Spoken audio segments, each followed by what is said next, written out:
दोस्तों, आज हम 4 युग यानी सतयुग, त्रेता युग, द्वापर युग, कलयुग में मानव की औसतन आयु कितनी हुआ करती थी, आइए इसके बारे में विस्तार से जानते हैं।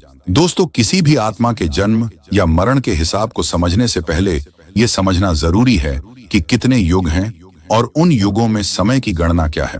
वैसे यह एक बेहद तार्किक सवाल है कि एक आत्मा हर युग में कितनी बार जन्म लेती है, क्योंकि उसके लिए यह समझना जरूरी है कि किसी आत्मा के जन्म लेने की घटना किन किन कारकों पर आधारित है। लेकिन पहले समय को समझने का प्रयास करते हैं और जानते हैं कि समय की इसमें क्या भूमिका है। आत्मा के जन्म लेने के लिए दो मुख्य बातें। शास्त्रों में समय काल को 4 युगों में बांटा गया है: सतयुग, त्रेता युग, द्वापर युग, कलियुग। इन 4 युगों को मिलाकर चतुर्युग बोलते हैं, जो ईश्वर के 12,000 दिव्य वर्षों के बराबर होता है। शास्त्रों और पुराणों के अनुसार आत्मा अपने कर्मों के अनुसार विभिन्न योनियों में जन्म लेती रहती है और उसके जन्म और मृत्यु का चक्र तब तक चलता रहता है जब तक कि वह मोक्ष पाकर परमात्मा में न मिल जाए। इस प्रकार उसका जन्म लेना उसके कर्मों और कुछ स्थितियों में आत्मा की इच्छा के ऊपर भी निर्भर करता है। कुछ आत्माएं एक युग में केवल एक बार जन्म लेती हैं, कुछ आत्माएं कई बार जन्म लेती हैं और कुछ आत्माएं तो एक युग में एक बार भी जन्म नहीं लेती हैं। यह आत्मा के विकास की अवस्था पर भी निर्भर करता है।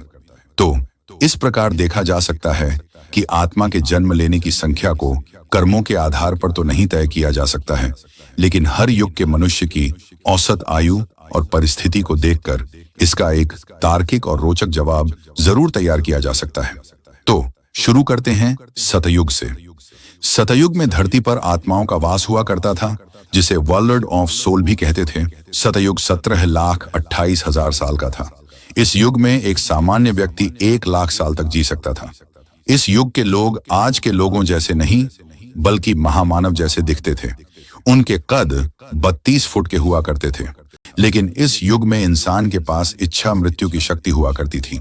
ऐसे में यह संभावना घट जाती है कि कोई आत्मा जल्दी जल्दी जन्म लेती होगी और यह तय करना भी मुश्किल है कि वह कितनी बार जन्म लेती होगी। अब बात करते हैं त्रेता युग की। इस युग में भगवान राम ने अवतार लिया, लेकिन उन्हें भी प्राण त्यागने पड़े थे। त्रेता युग 12,96,000 साल का था और इस युग में एक सामान्य इंसान 10,000 साल तक जी सकता था। तो इससे आप थोड़ा अंदाजा लगा सकते हैं। अब बात करते हैं द्वापर युग की। द्वापर युग में कृष्ण भगवान ने अवतार लिया, लेकिन उन्हें भी देह त्यागना पड़ा। इस युग में पापा बढ़ने के कारण मनुष्य की औसतन आयु भी घट गई।